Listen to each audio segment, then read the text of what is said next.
Hello friends, welcome to question अवाल classes. मैं हूं आपका दोस्त, आपका भाई क्वेश्चन अवाल। आज हम करने वाले हैं विलियम शेक्सपियर और उनके बारे में, जो उनकी लाइफ के बारे में इंट्रोडक्टरी पार्ट है ये।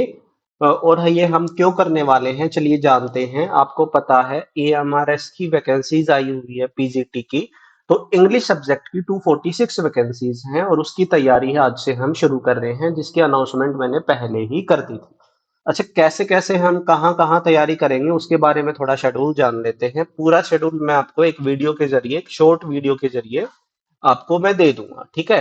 बेसिकली आपकी यूट्यूब के ऊपर क्लासेस होंगी और साथ में हमारी जो ऐप है, ऐप कहाँ मिलेगी आपको? प्ले स्टोर के ऊपर मिलेगी, क्वेश्चन हमारे क्लासेस के ऊपर। वहां पे जैसे हमने एचएसएससी टीजीटी इंग्लिश के लिए तैयारी करवाई थी आपकी, वैसे ही हम ईएमआरएस की भी तैयारी करवाने वाले हैं।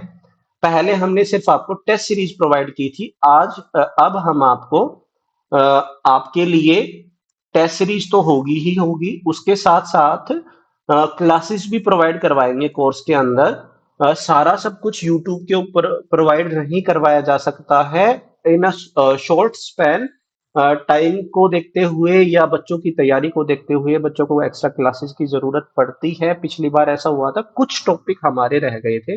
तो इस बार हम कोशिश करेंगे कि हम सारा एज पर सिलेबस आपको अच्छे से सारी चीजें करवा पाए।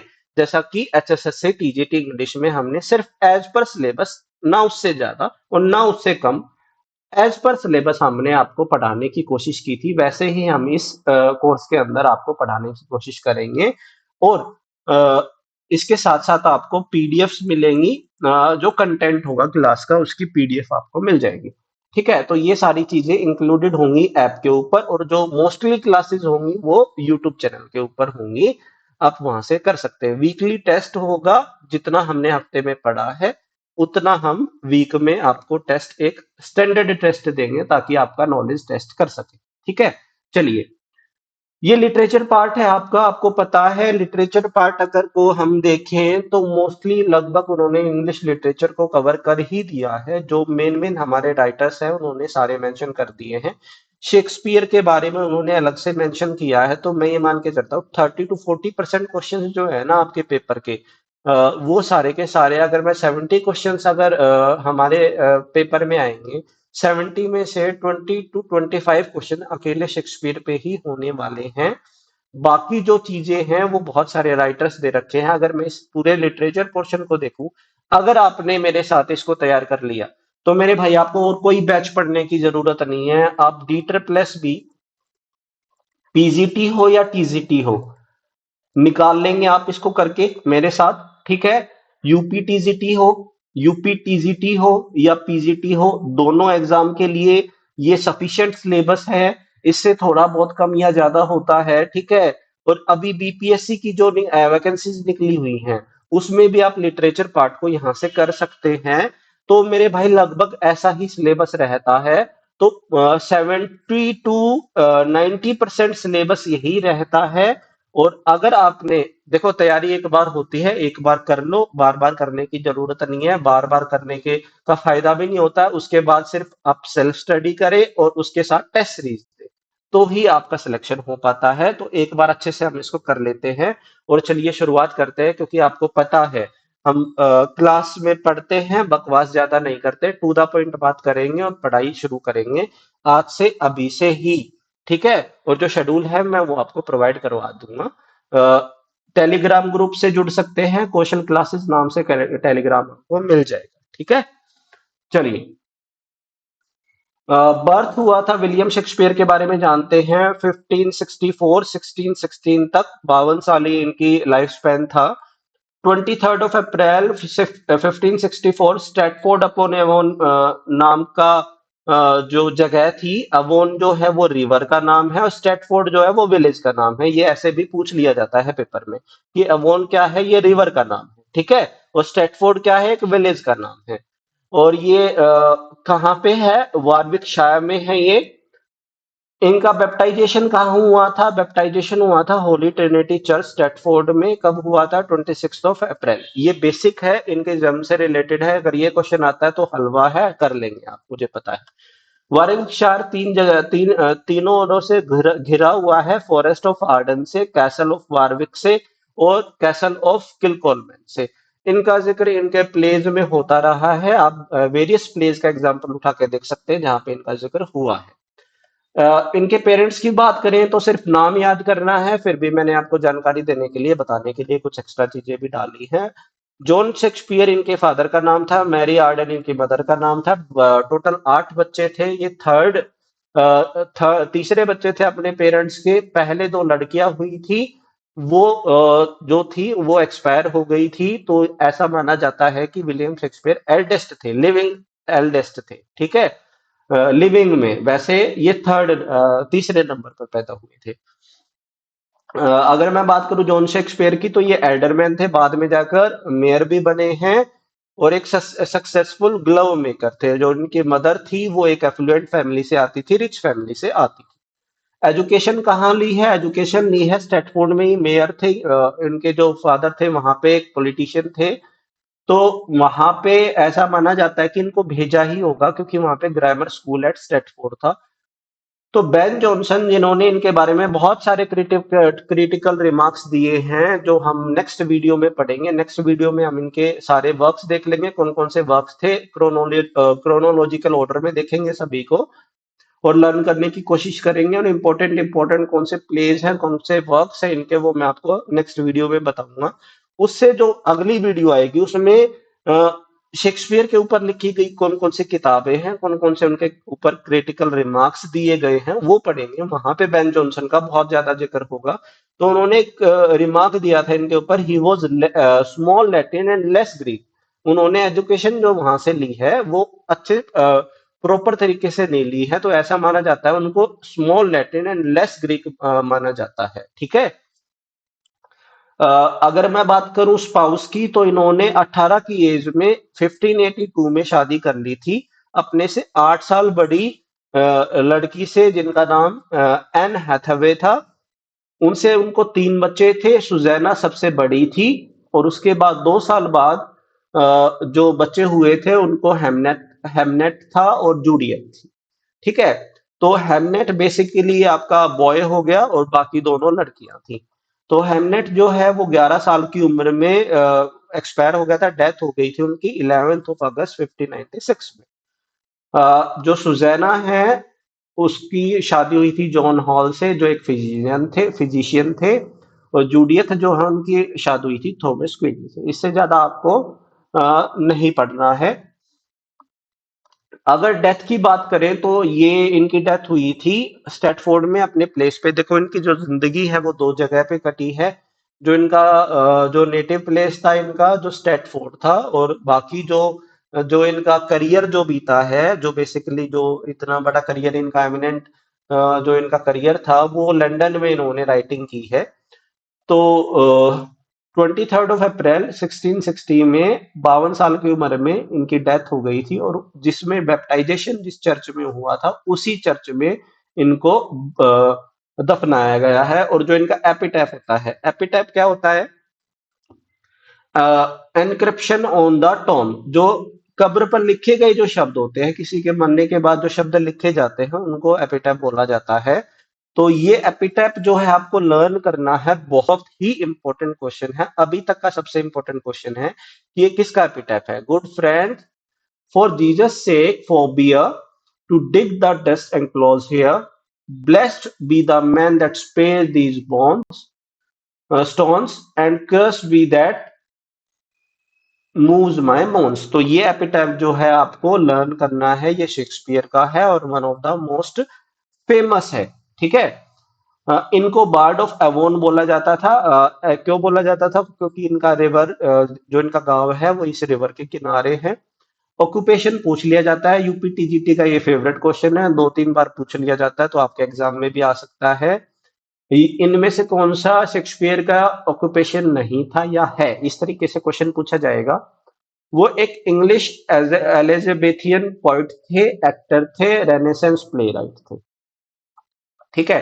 अब उनकी लाइफ समरी देख लेते हैं, यानी कि उनकी जिंदगी में कौन कौन से इंपॉर्टेंट पॉइंट रहे हैं, कहाँ पे क्या उन्होंने किया। 1587 में उन्होंने फैमिली को छोड़ दिया था, लंदन चले गए थे। अच्छा, उसकी वजह जो है वो निकोलस रो की बुक में है। निकोलस रो कौन थे? निकोलस रो फर्स्ट बायोग्राफर थे शेक्सपियर के। फर्स्ट बायोग्राफर यानी कि उनकी जीवनी लिखने वाले पहले इंसान कौन थे? निकोलस रो थे। इन्होंने बताया है कि थॉमस लूसी पार्क से इन्होंने डियर पोचिंग की थी, यानी कि हिरन को छुड़ाया था। तो उसके प्रोसिक्यूशन से बचने के लिए इन्होंने वो लंदन भाग गए थे और वहां पे उनका फिर जो एक्सीलेंट करियर है वो शुरू हुआ। 1594 में उन्होंने एक एक्टिंग ट्रूप को ज्वाइन किया जिसका नाम क्या था? Lord Chamberlain's Men. ठीक है। 1603 में यानी कि 1603 में किंग्समैन, उसका नाम इसका ही लॉर्ड चैम्बरलेन्स मैन का ही नाम बदल के क्या रख दिया गया? Kingsmen, after kings James the first से। ठीक है। 1597 में इन्होंने स्टेटफोर्ड में ही एक नया प्लेस खरीदा, नया घर खरीदा।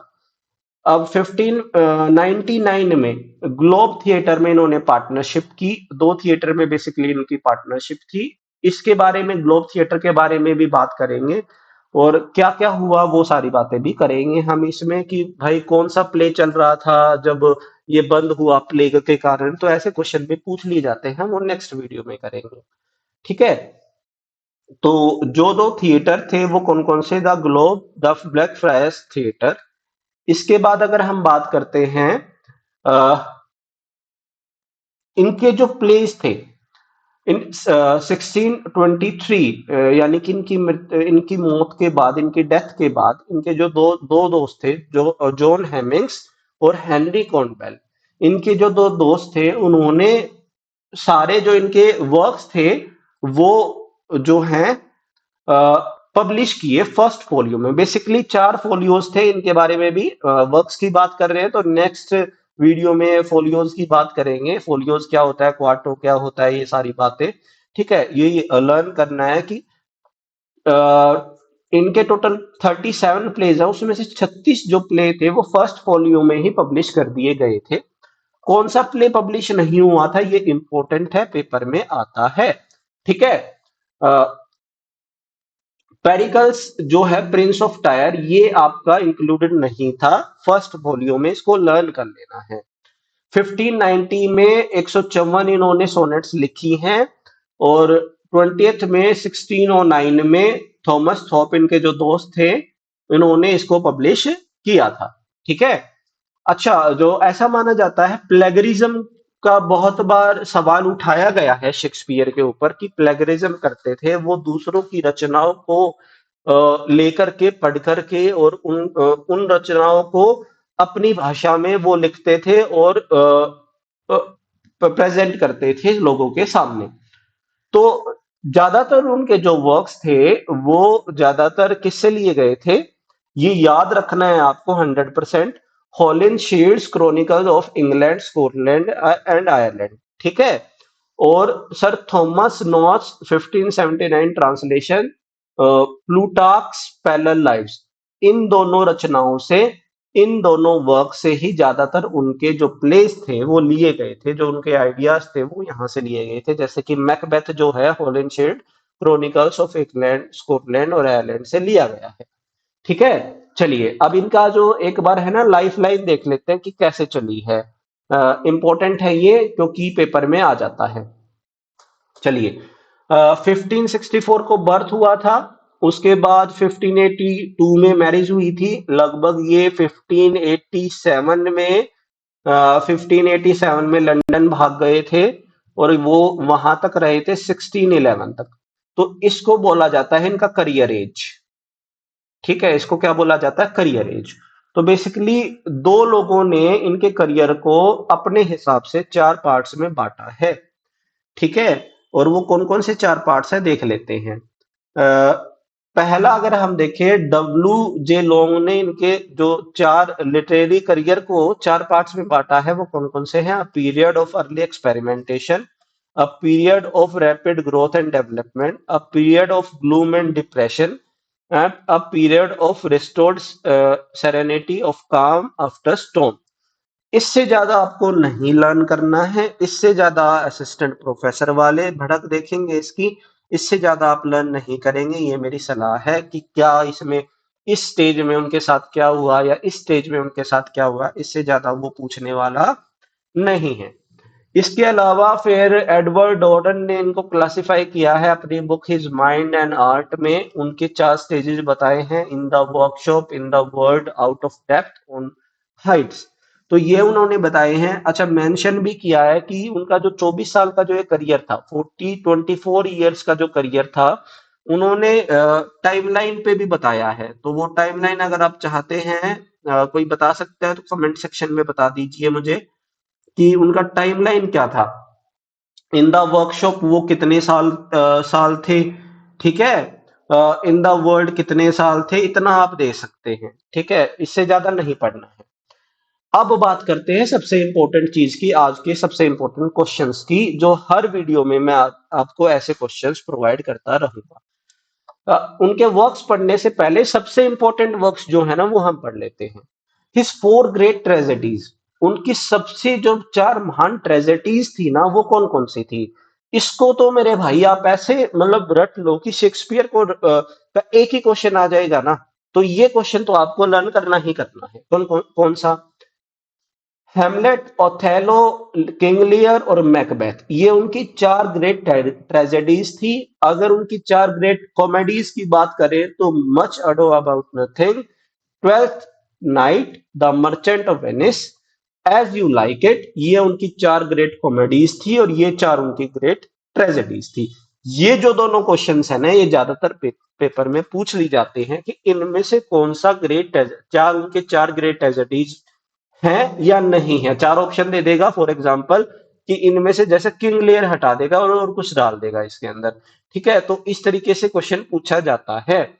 अगर उनके रोमन प्लेस की बात करें तो कोरियोलेनस, जूलियस सीजर, एंटनी, क्लियोपैट्रा, ये उनके रोमन प्लेस है। और ट्रेजिक कॉमेडीज की बात करें तो पेरिकल्स, सिम्बलाइन और द विंटर्स टेल और टेम्पेस्ट, ये उनके 4 ट्रेजिक कॉमेडीज हैं।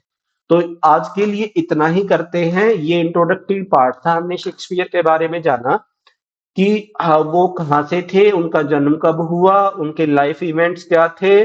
नेक्स्ट वीडियो में, नेक्स्ट क्लास में हम क्या पढ़ने वाले हैं, उनके सारे के सारे वर्क्स, ठीक है, कि कौन कौन से वर्क्स थे, कितने प्लेस थे, कितनी सोनेट्स थी, कहाँ लिखी, किसने पब्लिश की, सारी चीजें। उसके बाद हम उसके बारे में पढ़ेंगे कि शेक्सपियर के ऊपर कौन कौन सी बुक्स लिखी गई हैं और क्रिटिकल रिमार्क्स, ठीक है। क्योंकि ये क्रिटिकल जो रिमार्क्स है ना, ये बहुत ही ज्यादा पेपर में पूछ लिए जाते हैं शेक्सपियर के बारे में, क्योंकि बहुत ही ज्यादा फेमस है। तो आज के लिए इतना ही है। Have a nice day and take care, bye.